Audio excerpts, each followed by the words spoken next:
kalau memilih berteman harus dipilih yang satu agama. Memilih pimpinan, apa rektornya, apa kepala daerahnya, ketua DPRD-nya harus satu agama. Mereka menolak. Intoleransi itu ada yang pasif, ada yang aktif. Kalau yang pasif itu sekedar orang mengatakan, oh kenapa ya ketua DPRD Malang Hindu Bali Mandirian. Tapi orang itu tidak melakukan tindakan apa-apa. Tapi intoleransi aktif, mereka tidak terima, tidak boleh DPRD Ketua Malang dipimpin oleh seorang Hindu, orang Bali beragama Hindu yang melakukan upaya untuk menjatuhkan. Intoleransi aktif. Nah, intoleransi aktif ini orang-orang yang sudah intoleran aktif tidak menolak, pokoknya segala sesuatunya harus sama. Ujungnya adalah akan melakukan terorisme. Jadi intoleransi adalah hulu. Kita berpikir tindakan terorisme itu adalah tindakan hilir. Nah, salah satu contoh adalah peristiwa bom Surabaya, bom gereja di Surabaya. Ya. Dilakukan oleh satu keluarga membawa istrinya dan keempat anaknya sebagai pelaku bom bunuh diri. Membom gereja dan membunuh beberapa jemaat-jemaat umat Kristiani yang akan merayakan ibadah Natal pada waktu itu. Saya kebetulan di tahun 2018 itu Pak Warek, saya di Komisi 3, Komisi Bidang Hukum. Sekarang saya di Komisi Pendidikan. Saya sidang waktu itu ke beberapa gereja yang pelaku bom bunuh diri ini. Ternyata satu keluarga ini diberikan moderator apa? Peledaknya, bahan peledaknya diikat di tubuh begitu dengan kemampuan eksplosif, kemampuan ledak yang sangat luar biasa karena memang tujuannya melukai atau membunuh orang-orang yang ada di sekitarnya, termasuk anak-anaknya yang paling kecil berusia 9 tahun karena mungkin dagingnya, tulangnya masih muda, maka dengan bom yang sangat besar daya ledaknya itu, bahkan serpihan-serpihan dagingnya pun sudah sulit untuk ditemui. Paham ini berkembang di tengah-tengah masyarakat kita, adik-adikku sekalian, bekerja secara terstruktur, sistematis dan masif. Ekstrimnya, mereka memanfaatkan kemampuan teknologi informasi, ya, gadget ini, internet dan sebagainya, dipakai sebagai alat untuk menyebarkan paham-paham radikalisme dan ekstremisme ini.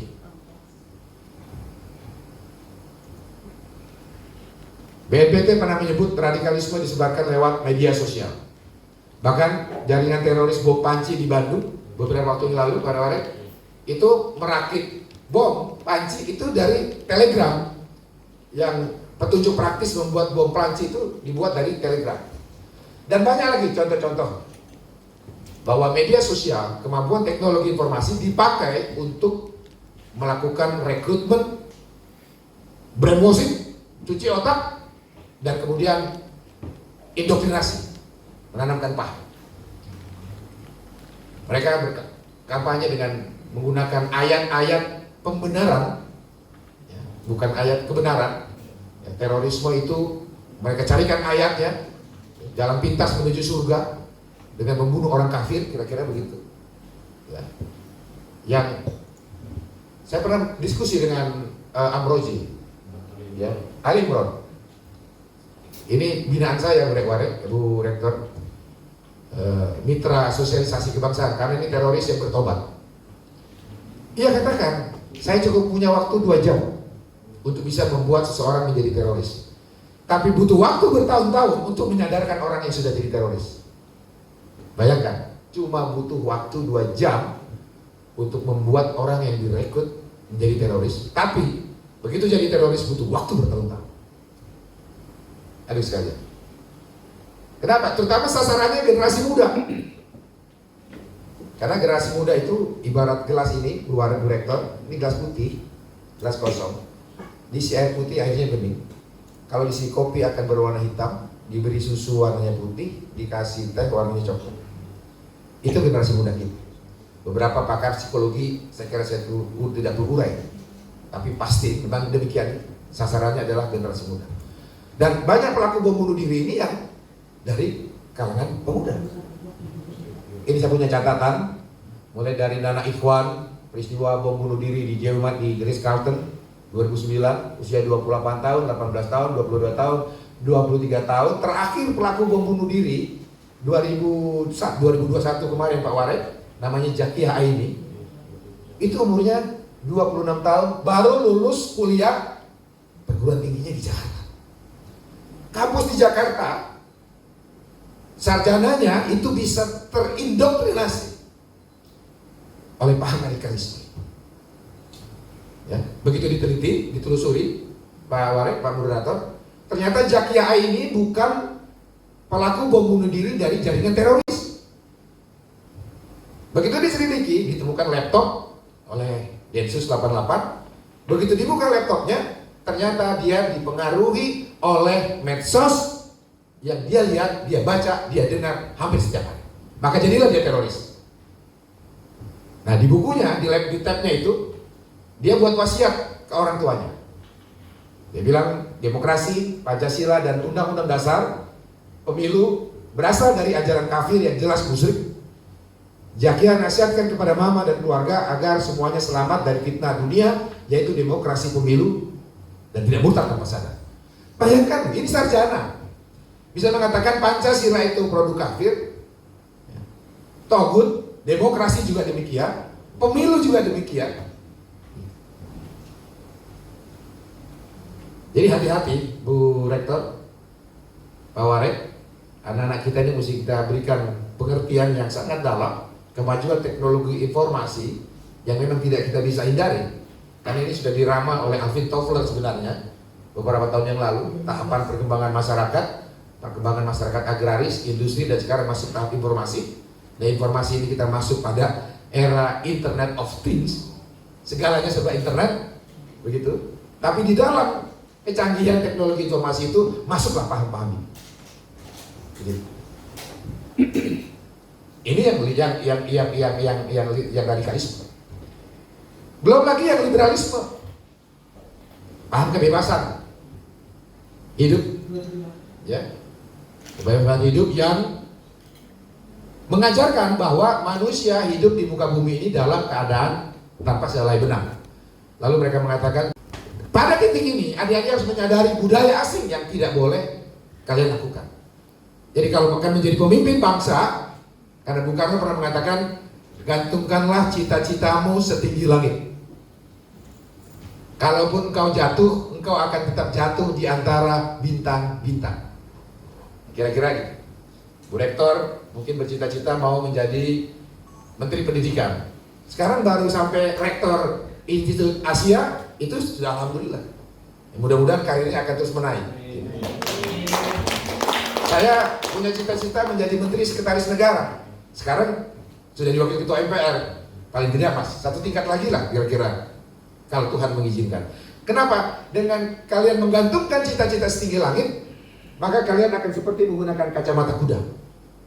Segala godaan di kiri, segala di godaan kanan, godaan narkotika, godaan kesenangan hidup, godaan kehidupan seks bebas, dan lain-lain, kalian pasti tinggalkan. Karena kalian tahu pasti akan menghalangi kalian sampai pada cita-cita.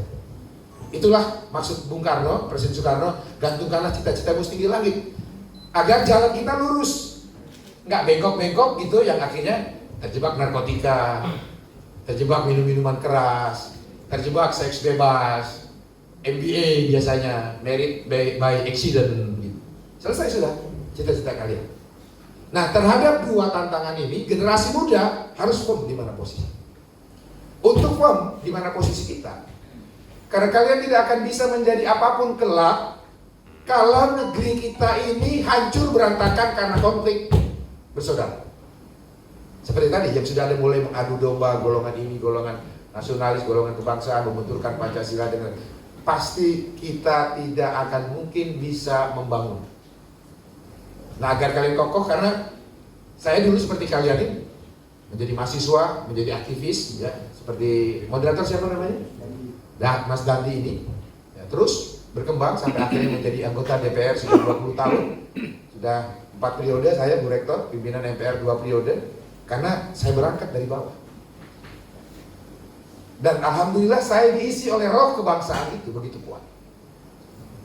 Makanya ketika saya menjadi pimpinan MPR, roh kebangsaan itu yang memandu saya. Salah satu bentuk konkretnya adalah ketika saya harus memilih ketua DPRD Kota Malang. Bukan tanpa risiko saya menjadikan Pak Madirian ini menjadi ketua DPRD.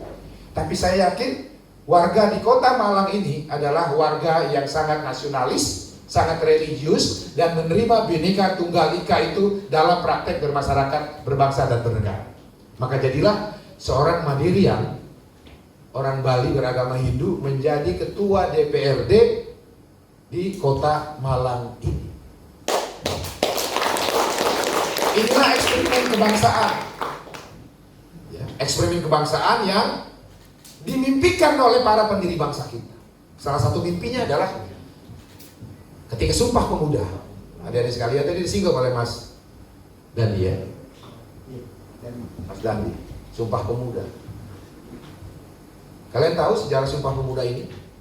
Ini diawali dari penjajahan bangsa Indonesia.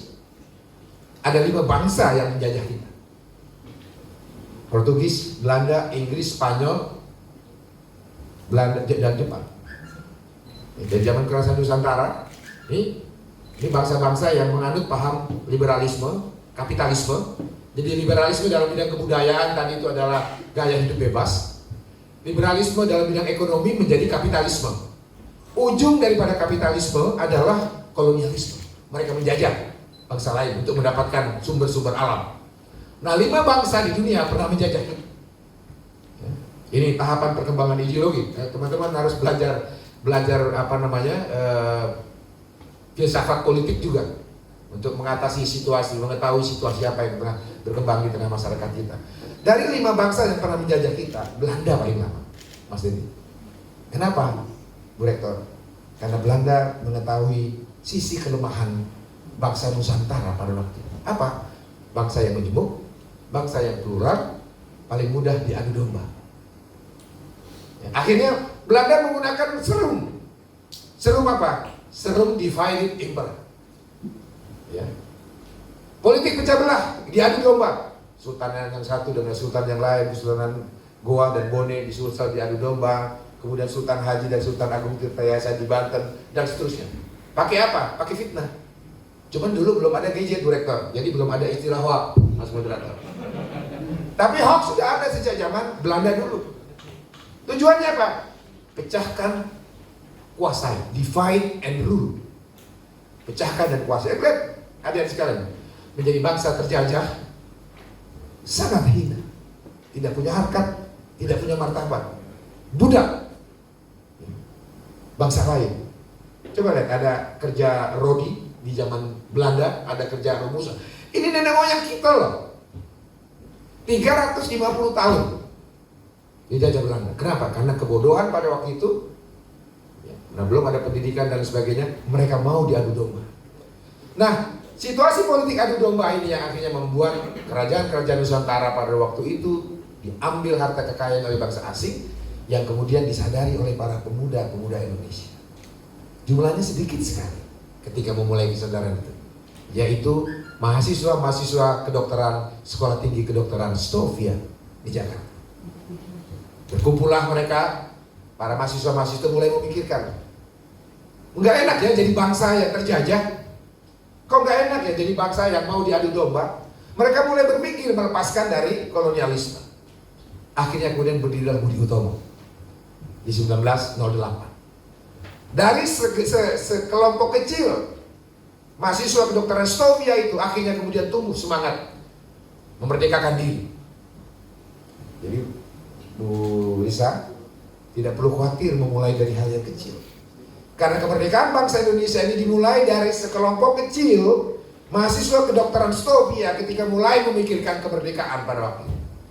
Berlanjut akhirnya berdiri ormas-ormas keagamaan, ormas-ormas kepemudaan seperti Syarikat Islam, Muhammadiyah, Yom Minasa, Perkumpulan Kristen, Perkumpulan Katolik Jawa, Yom Batak, Nahdlatul Ulama, Bung Karno mendirikan PMI. Udah mulai memikirkan.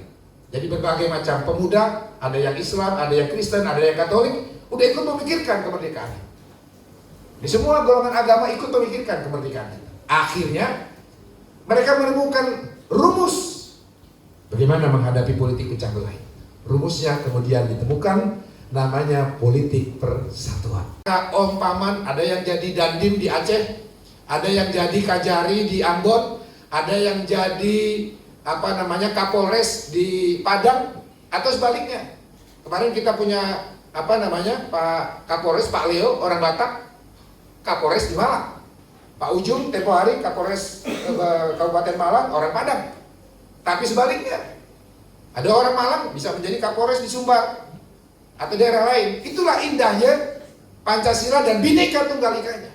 Kalau kita pecah belah, mau diadu domba dengan politik adu domba yang tadi saya uraikan terjadi di tengah masyarakat kita, maka Bali akan berdiri sendiri, Jawa akan berdiri sendiri, Sumatera berdiri sendiri, Sulawesi berdiri sendiri. Nah, kalau sudah berdiri sendiri menjadi negara-negara, kalian cuma bisa kerja di Pulau Jawa. Mau masuk Sumatera pakai visa. Mau kerja ke Aceh jadi TKI berarti. Kan gitu. Biasanya kan TKI ke Saudi Arabia, ke Timur Tengah dan sebagainya. Mau tidak demikian itu adik sekalian? Mau nggak menjadi bangsa yang terlibat konflik perang saudara yang tidak berkesudahan? Maukah NKRI ini terpecah-pecah? Kalau tidak mau, tidak ada kata lain. Lawan kepada siapapun yang ingin mengganti Pancasila dengan ideologi lain. Karena pasti kalau ideologi diganti dengan ideologi agama, apakah agama Kristen, agama Hindu, agama Buddha, atau agama Islam, pasti pecah. Indonesia Timur pecah. Dan kalau sekedar pecah, itu mungkin relatif ringan. Tapi kalau terjebak konflik perang saudara seperti Afghanistan, bertahun-tahun lamanya terjebak perang saudara, maka yang merugi adalah kalian. Maka menutup sesi ini, adik sekalian, seorang patriotis dan seorang nasionalis, dia tidak akan pernah berpikir untuk dirinya. Ya. Kalian tidak akan pernah berpikir untuk diri kalian sendiri. Ketika kalian menyadari bahwa tanggung jawab bangsa dan negara Indonesia ada di tangan kalian. Karena di tangan pemuda lah masa depan bangsa Indonesia dititipkan. Kalau melihat masa depan satu bangsa, lihatlah generasi mudanya saat ini. Nah, saya melihat generasi muda yang kuliah di Institut Teknologi Asia. Ini adalah wajah-wajah yang cerah, wajah-wajah yang insya Allah kelak akan menjadi pemimpin bangsa di masa yang akan datang. Amin. Amin. Saya kira demikian moderator. Terima kasih.